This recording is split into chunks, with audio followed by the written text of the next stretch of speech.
రమదాను మాసంలో మీరు అడుగు పెట్టక ముందే మీ హృదయాలలో ఉన్నటువంటి బహుదైవారాధనను తుడిచేసి మీరు అడుగు పెట్టండి. రమదాను మాసం రాకముందే మీ హృదయాన్ని శుద్ధి చేసుకోండి, మిమ్మల్ని మీరు పవిత్రం చేసుకోండి.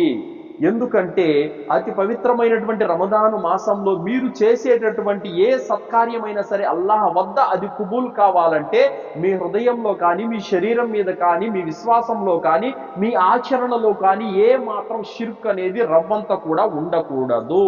ఒక వ్యక్తి ఔలియాల పైన భక్తిని తన హృదయంలో పెట్టుకొని నమాజు చేయటం వల్ల ఎలాంటి లాభము లేదు. ఒక వ్యక్తి మెడ నిండా, చేతి నిండా, నడుముకు తాయెత్తులు, దారాలు కట్టుకొని ఆ వ్యక్తి నమాజు చేయడం వల్ల ఎలాంటి లాభాన్ని పొందలేడు.